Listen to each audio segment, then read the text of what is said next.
8,200 U.S. service members were listed as missing in action following the Korean War. Of those soldiers, Marines, and airmen who did not return home, some were known to have been prisoners. Their names and photographs either appeared in the communist press or they were listed on early Red Cross reports as prisoners of war. The United States realizes that we will never know with certainty the fate of every unaccounted for service member. We realize that some POWs died of disease, of wounds, or of the hardships of captivity in camps on or near the Korean Peninsula, and that the majority of our POWs, certainly those who were repatriated, did not encounter Soviet personnel. We also understand that the mood of the times, the height of the Cold War, made it a reasonable course of action from Moscow's point of view to exploit the opportunity to gain control of select American POWs. Our research has led us to the conclusion that, in the words of one Russian participant, tens if not hundreds of our POWs were transferred to the former Soviet Union. We need the assistance of our colleagues on the Russian delegation to the Joint Commission in order to determine their fates. If some have survived, we wish to offer them repatriation. If they are all deceased, we wish to repatriate their remains. We do not wish to assign blame. We want to put this issue behind us. But we cannot do so as long as the families of these lost service members have unanswered questions. In December, we gave you a document entitled Summary of Information, which provided the basis for our belief that U.S. Korean War POWs were transferred to the territory of the former USSR. Now we would like to briefly show you eyewitness testimony that reinforces this conclusion. As we have learned through documents provided by the Russian side of the Commission, Stalin believed that the possession of POWs could provide useful bargaining leverage. Stalin's communications with Zhou Enlai reflect this. Stalin counseled the Chinese to hold up to 20% of U.S. and Allied POWs when the bulk of the prisoners were repatriated. In November 1992, Colonel General Volkoganov testified before the Senate Select Committee on POW MIA affairs. It's indicating this. Хотя это допускаю, потому что в Корее представители спецслужб допрашивали американских летчиков. И если исходить из аналогии, то можно допустить, что подобное случится и во Вьетнаме. But I believe it is possible because in Korea, agents of our special services did interrogate American pilots. So by logic, it is possible that the same was done in Vietnam. О том, что допрашивали в Корее, есть неопровержимые доказательства в виде протоколов этих допросов. There is irrefutable evidence that this was done in Korea. We have documents of the interrogations. The lessons we in the Commission have learned from our efforts concerning Korea are that if we persevere in our joint cooperation, and if we supplement our archival search with interviews of living participants, we can uncover additional information about what happened in Korea, even when the trail is 40 years old. Here are a few randomly selected photographs of unaccounted for U.S. service members from the Korean War, men who could have been candidates for transport to the former Soviet Union as part of such a program. Most would have been aviators, men who possessed information on our strategic bombers, fighter aircraft, and related technologies. What became of these missing Americans? Retired Colonel G.I. Korotkov of the GRU, Soviet Military Intelligence, has provided additional information. During a series of interviews in Moscow, and again during the December meeting of the Joint Commission, Colonel Korotkov described his experiences during the Korean War. A junior officer and English speaker, he was posted to Khabarovsk, a Soviet city near the theater of war. Colonel Korotkov described how on 2 occasions he traveled to the Korean-Soviet border area, to an ill-defined location that could have been in Korea or in the Soviet Union, where he and his colleagues personally interrogated U.S. POWs. Colonel Korotkov met and interrogated these Americans while wearing his Soviet officer's uniform. This happened in a war zone where Army officers were only permitted to wear their Soviet uniforms when on Soviet soil. Officers who entered China or North Korea wore Chinese or Korean uniforms. Colonel Korotkov recalls that U.S. POWs were escorted to him by a female border guards officer, also wearing a Soviet uniform. However, no repatriated POWs recall such incidents. Recently, a Western journalist videotaped an interview with Colonel Korotkov in which he explicitly states that U.S. POWs were moved through the city of Khabarovsk. Я могу только сказать, и там говорил, что через Хабаровск американские пленные провозились. Это я могу сказать. He knows for sure that they were taken through Khabarovsk, American POWs. Ну, чтобы там их допрашивали или останавливали, этого But не было. they did not stop them, they were not interrogated there. В этом не было нужды, мы могли легко выехать рядом границы. There was no need because they could easily go to that border areas. Вот такая ситуация. But not all of the direct evidence on POW transfers to the Soviet Union comes from Russian sources. The People's Republic of China was also instrumental in the exploitation of U.S. POWs. Russian sources admit close cooperation with the Chinese. Now let's listen to a Chinese veteran, Mr. Pinghua Xu, a former officer in the Chinese People's Volunteers who personally witnessed the handover of U.S. POWs to Soviets. 因为我是一个公民啊，我应当忠实的，就是真实的，就是把我所见到的，我亲眼看到的，我亲身经历的，我提供出来。我不是亲眼见到的，不是听到的，我不知道就不知道。那我亲眼见到，我亲眼听到的，就两个部分，一个就是我亲眼看到是处理战俘、伤病战俘，我亲眼看到在我附近打死的。这个我作证这个是没有问题的。第二，我亲眼看到这3个 pilot 是交给苏联人的。 You say, I'm What an do you mean? American Yeah. citizen. Yeah. I honestly and loyally want to say to my country, okay, two major things I like to say. I'm the witness, eyewitness. First, execution the POW, just in front of me. Many of them. The second is 3 pilots transferred to Russia. Yeah. I was there. I 我们到长河洞以后啊，到长河洞的时候啊，我第2次看到就是苏联人，他们穿着志愿军的军装，几个人，10个，大概有10个，不是这里边有的大鼻子啊，有的好像也是像不是大鼻，但是他们也讲俄语的，这苏联人不一定都是讲俄语，10个人 He saw around 10 Soviet military 官员， people in the transfer center. They have same PLA Chinese uniform. same as Where was the transfer center located? 长河洞。长河洞。然后我们这个志愿军总部也有很多翻译，就是我先说这个，先长河洞。然后我们就把他这3个，他什么都不要，他就要3个飞行员去。怎么样手续？属于说我们教他之后，就有2个翻译官嘛，中国志愿军翻译官嘛，带他们去，就是见面之后，我们也跟进去之后，他们就给他讲俄语嘛，就指着这3个人就是。然后我们就教了，外边有那个吉普车嘛。我们回去的时候啊，我们回去休息的时候，大概没有1个小时，3个人都上吉普车走了，很快。一共有4、5辆吉普车，还有中型的、小型的，就押他们3个人。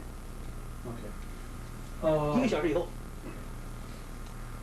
When they arrived at the transfer center, POW transfer center, Changgedong, right away they escort the 3 pilots to an office. There's a 2 Russia translator, Chinese translator. They can speak Russian. Together with them, accompany the 3 pilots, and Mr. Xu went in the office. They met the Russians. Just right away, give it to them, and they left. They handed the 3 pilots over to the Russians. Over to Russians. Okay. 我们那个组长啊跟我讲，他说这个苏联人要拍了。The head of his group say the Soviet, they want the pilots. 就是他们以前跟我讲，他说这都到苏联去，我这是一个组嘛，整个大概全部都有这个规定吧，凡是打下来的这个美国飞行员大概都要都有苏联人来接的。我这是这一个情况你就可以说明了嘛，是不是？ He only heard about just like a policy also from the other groups, from other units. If you got the American pilots, all of them have to send it to Russia. In Russia, and in other states emerging from the former Soviet Union, a number of aging veterans of the Gulag have come forward to report contacts with U.S. service members in the camp system. Mr. Nikolai Kozersky was imprisoned in the Zimka labor camp from 1950 to 1955. Mr. Kozersky met and spoke with an American inmate, a military aviator from the Korean War. Kozersky provided a detailed description of the American, which enabled us to correlate his sighting with this man, First Lieutenant R. Moradian of Fresno, California. Mr. Kozersky examined a lineup of 16 photographs of missing U.S. aviators. Despite the passage of more than 40 years, Kozersky selected 4 of the 16 whom he believed resembled the prisoner he had met. One of the 4 was Lieutenant Moradian. Lithuanian parliamentarian Balas Gaižauskas spent decades in the Gulag. He too reports encountering an American from Korea in the camp system in the Balkash area in the 1950s. Там был один американец. There was one American there. Он мне рассказал, что его привезли с Дальнего Востока, лагерь, там, где были иностранцы, и они были закрыты, они ничего не знали, и вообще никаких связей никто ничего не имели. He told me that he had been brought from a camp in the Far East, and in this Far Eastern camp, it was a closed camp. They didn't have any contacts with the outside world, and it was basically a closed camp that he had been brought from. Он среднего роста был. He was of medium height. Он худощавый, знаете, в лагерь худощавый. He was somewhat slim or slender. Of course, everybody was slim and slender in the camp. И он по характеру, он был очень такой, он может подойти к каждому вроде человеку. Он такой имел коммуникабельный, как говорят. He was a very communicative, gregarious person who easily accessed other people. А или в городке его арестовали. Да вот я не знаю, там, где зашли эти советы. Я так вот сейчас помню, потому что как он мог очутиться из этой части. Где их арестовали, потому что и корейцев было из северной части, арестованных в северной части корейцев. То в нашем лагере было 50 корейцев. Okay, there were 50 Koreans in his camp, and he was arrested in the mountains in an area where the Soviets were located. Retired Lieutenant Colonel Philip Corso of the U.S. Army worked in Korea as the officer responsible for monitoring the status of U.S. POWs, after which he worked on the National Security Council.